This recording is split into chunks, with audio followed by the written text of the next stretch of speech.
Ready for the sunken place? We're calling out Miss Betty Gabriel.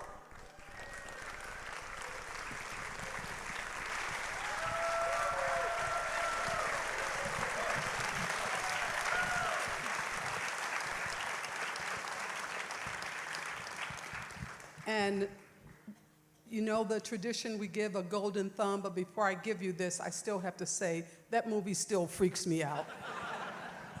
So,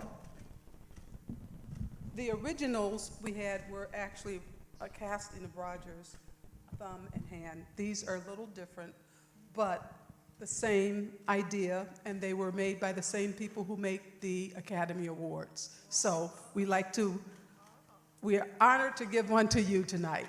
Thank you. I wasn't expecting. And if you come take the middle seat, and we'd like to bring out Dr. Douglas Arnell Williams.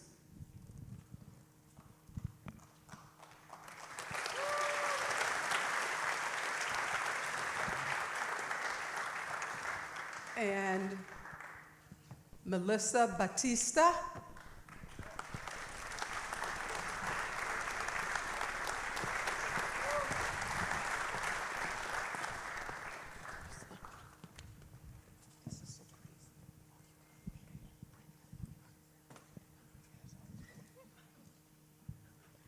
And Professor Brenda Butler.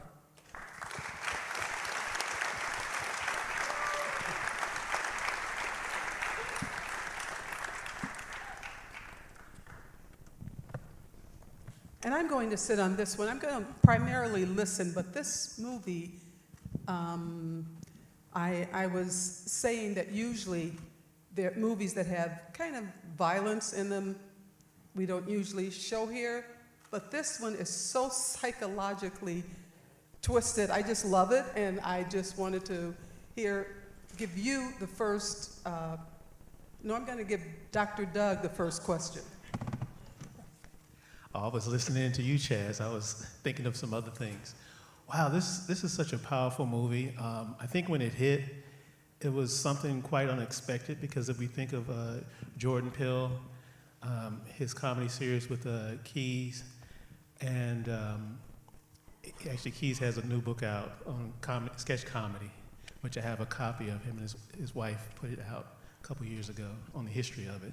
But we were thinking of just comedy, so we were expecting a comedy. It kind of produced it as a romantic comedy, so we're thinking, Guess Who Comes to Dinner?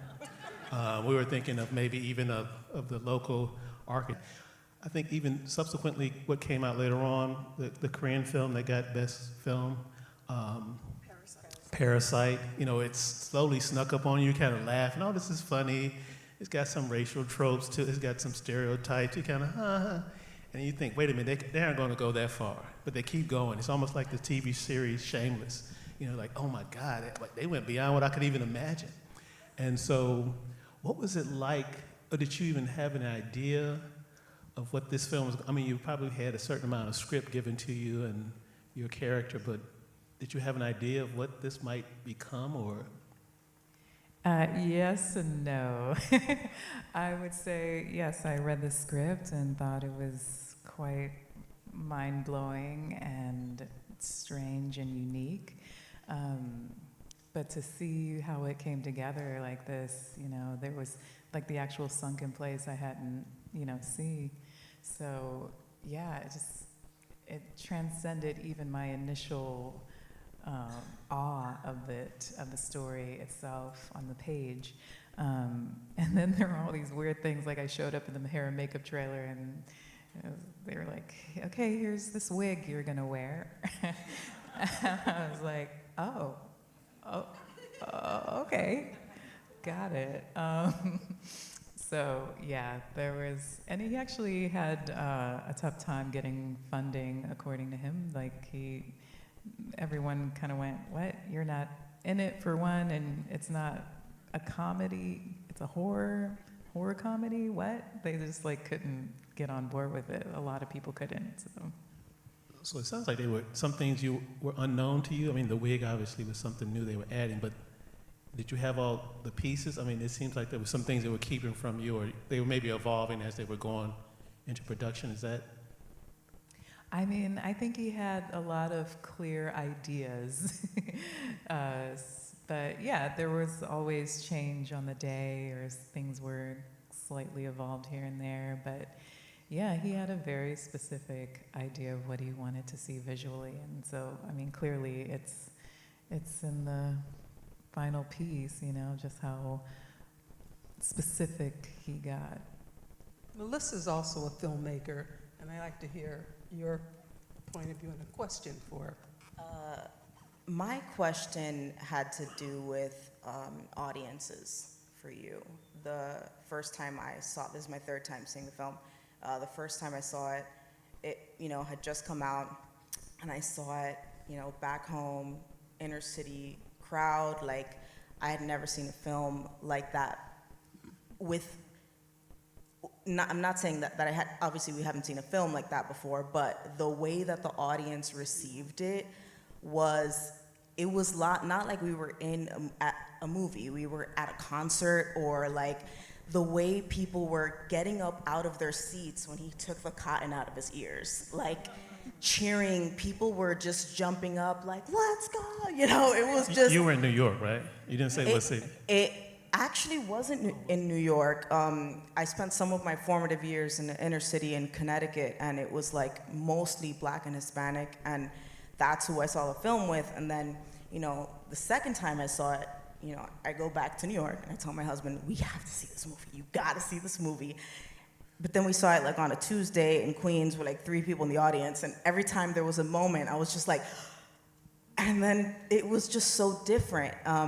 So, you know, seeing it with this bigger audience today again, I felt some of that, you know, that I felt the first time, and I wanted to ask you about, you know, the first time that you saw it with a live audience, how did that feel? Because I feel like the movie, I mean, so much of it became such a big part of like the term sunken place has been used to describe so many things now. It's just been it was such a big cultural movement, especially now, like 9 years later. So I wanted to ask you about how that has felt, the audience reception, whenever you have seen it, if you've seen it more than once or twice. And, you know, especially now with, you know, less viewership going to the cinemas, and how important it is to see these films on a big screen with an audience, because they really make the films, you know?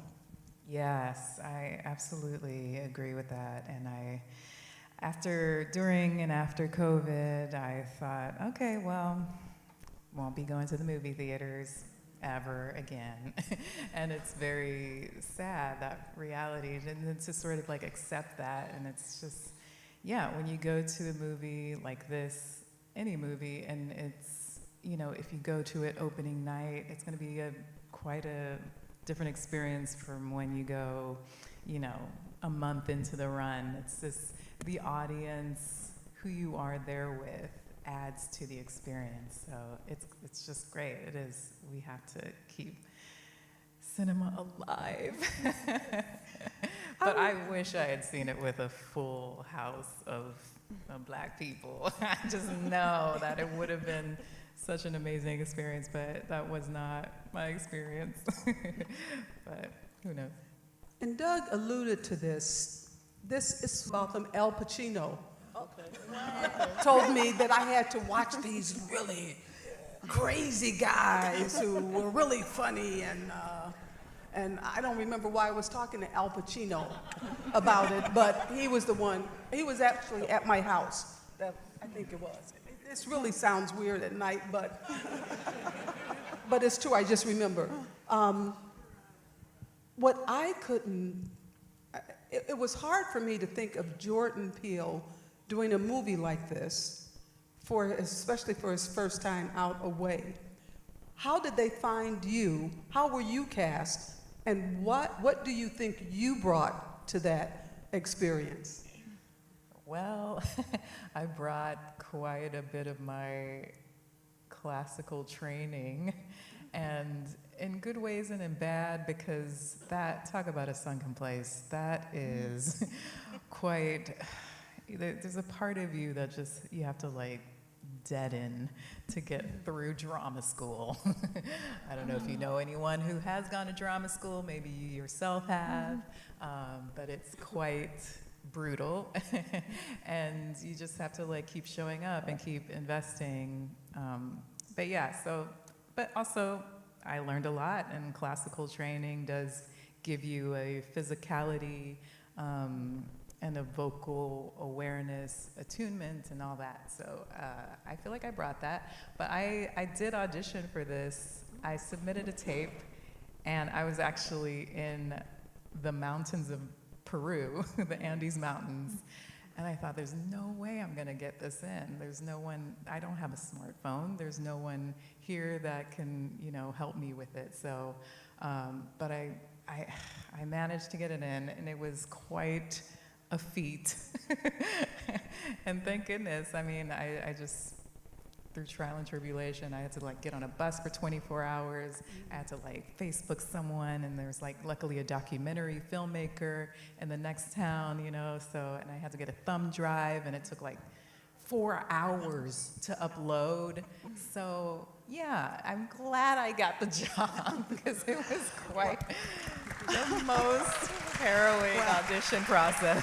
Well, when I heard you were going to Thank be you. here, I said, oh, I know the actress. And I remember saying to one of the guys here that, oh, the woman, that look, the actress with that look, your face spoke 1,000 words without even saying very few words.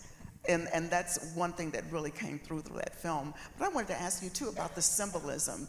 We get together with my friends and we talk about a movie and we dissect it and we look at, okay, what is the symbolism of the cotton? It reverts back to our history. There were so many connections to our society, up when you're looking back at the film. Oh, absolutely. I don't know if I can really, analyze it eloquently, but yeah, there's so many things that in my everyday life I go, oh, this is that person is freaking me out, because they said something, and Right. And it's just like things registered very differently, and I'm sorry to say, but a lot of older white people scare me much more now. Yeah. This is a nice crowd. Right, it is. Except present company excluded. Exactly. So it's more paranoia because, this has, on some level, like, stuck with me, and I have a little, like, just more awareness or just anxiety of ways in which I'm, being colonized. Just me, just like being this individual person, all the different ways in which, I've had to assimilate. It's just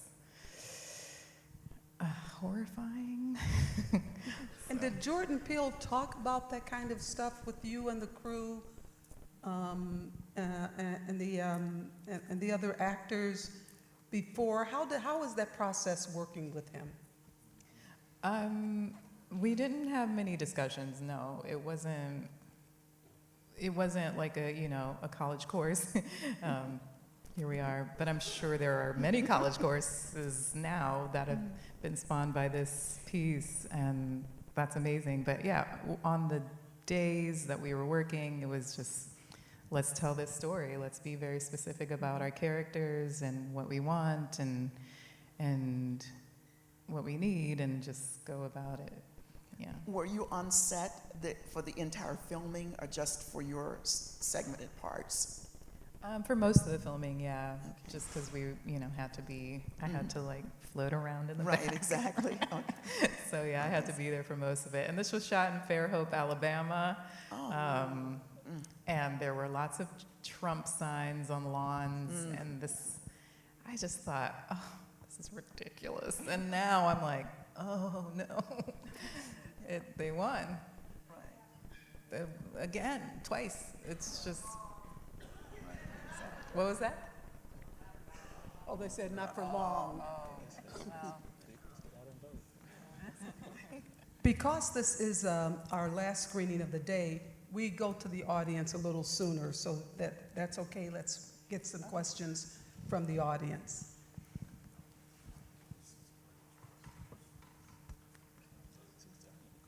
They're taking the microphones around. Hi, I really enjoyed the movie on the big screen, and I think you can see some of the comic elements. I mean, the TSA, and did you find that when you were shooting this that, you know, you laughed at things? And I mean, I just look at him and I crack up, you know? He's such a great comedian. And his second movie, another movie, was also similar to this. It was a kind of a horror film. But was he cracking up the whole time? Did you have fun? Are you talking about Little Real Howery or No, I'm talking about Peele. Jordan Peele? Yeah, he is so funny and would just so naturally drop into any of his impersonations with no real big, you know, push to. He's just a natural comedic person, and I think that's why it translates so well to his storytelling, because I think you have to have good timing and balance between the severity of the situation and levity, and he is a great, what's the word, sort of orchestrator of that experience, yeah. Tell us a little bit more about your classical training, because I don't think we had that in our write-up. I want to hear, the audience might want to hear a little more about it. Sure. It was hard. No, it was, I mean, it's Juilliard, so, you know, if you're going to go through 4 years of hell, it might as well be the most prestigious one. Yeah, a lot of older white teachers, I'm sorry to say that again, and they just tormented me. I don't know. I think they got a kick out of it, actually, but yeah, I did learn a lot, and I wouldn't be here if I hadn't gone through it, so. Have you read Viola Davis's memoir? Yeah. Okay, was it? No, Oh, she talks about to. Juilliard. She I talks need about, to. I won't say much more, but she talks about Juilliard. This, my costume was actually kind of loosely based on the Help costume. I don't know if we clocked that or knew that, but yeah, that was also a nice little egg. I have one here. Right here. What do I do? Stand up. Didn't you just tell me to sit down? That's all right. Hey, hi folks. I want to ask you just about that moment when Georgina cracks, because that's the best 30 seconds of screen acting of that year and that I can remember, frankly. I mean, you know, like, okay, who's going to win the Oscar? Who should have been nominated? And you know, I couldn't shut up about that scene and you know, the talent.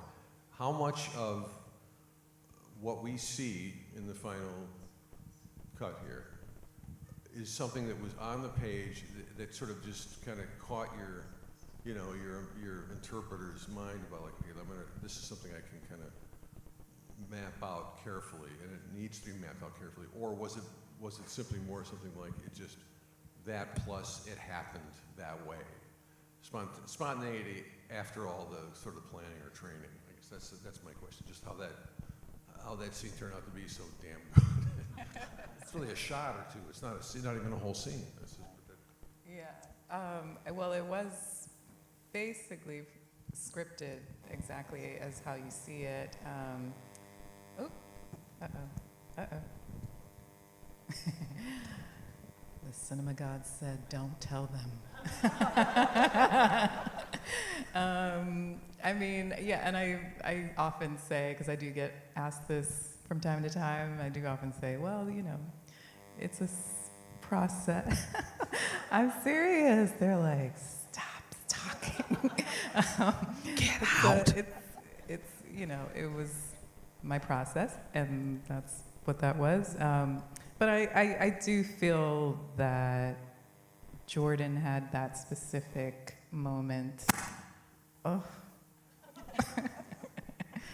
And it was just a matter of really embodying that inner struggle that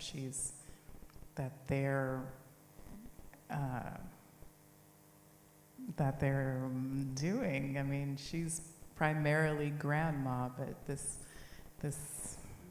sunken person is. I am scared right now. You know, I have to tell you, from everything from the hurricane or tornado warning, which was really different, to showing at Get Out and what you're saying, and this is still kind of freaking me out too. So it is. It's a bit different. It's the first time for everything. It's also very fitting, right? I hope that answers your question sufficiently. Yeah.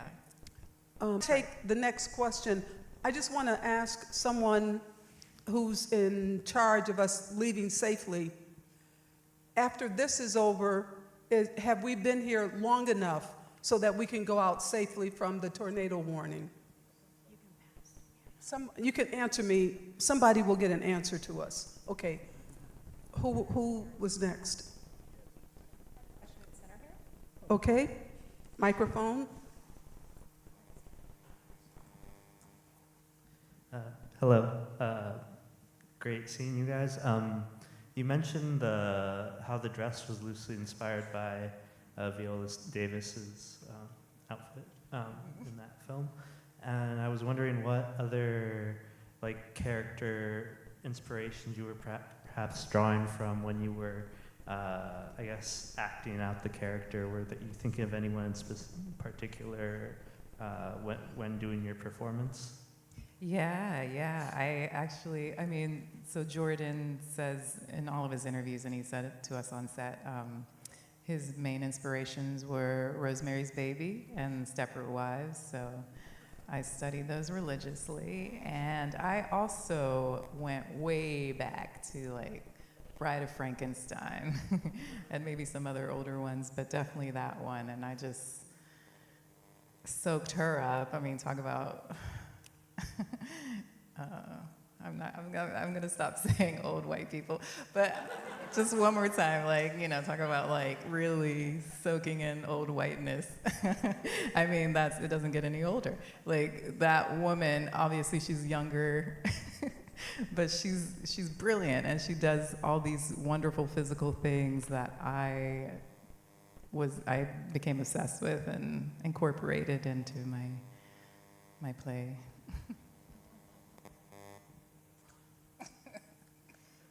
We have, I think we got the signal, one more question.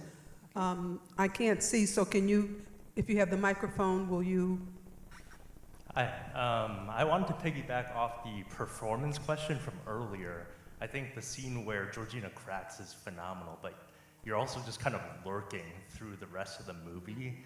And I really wanted to ask how much of that sunken person you were bringing to those scenes, or if it's kind of, that's entirely Georgina just kind of, fully in control.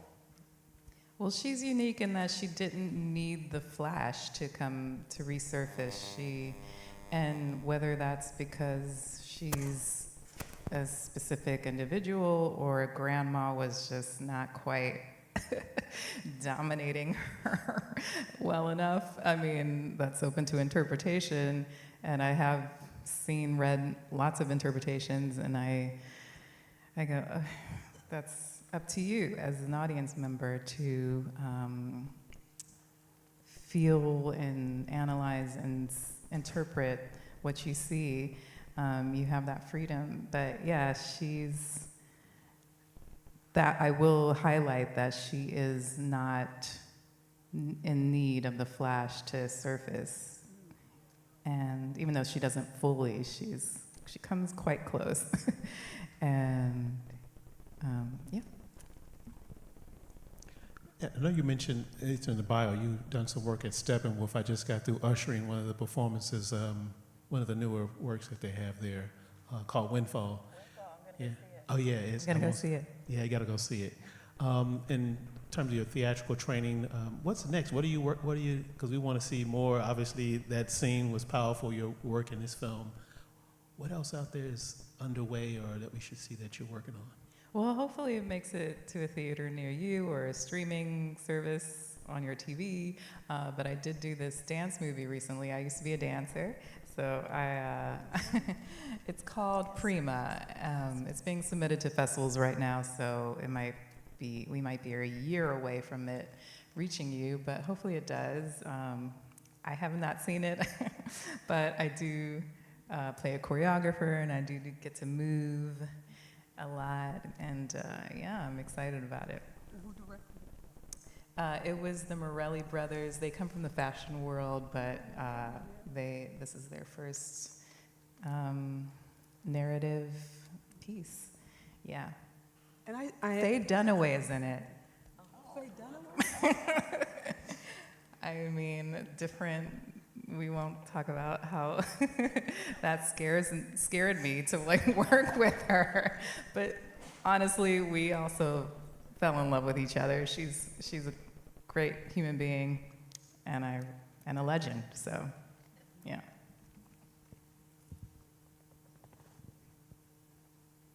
Well, before I go into the sunken place, I think I just want to ask our audience to just help me thank Betty Gabriel again.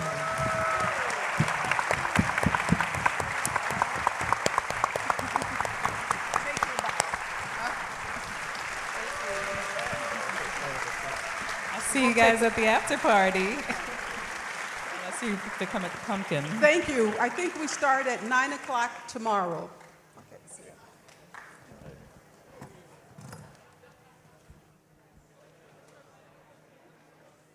Chaz, we are reduced to a flood warning. Oh. If you want to announce that. Oh, wait, what? We are just reduced to a flood warning. Okay, so we've just been reduced to a flood warning rather than a tornado, so that's an improvement.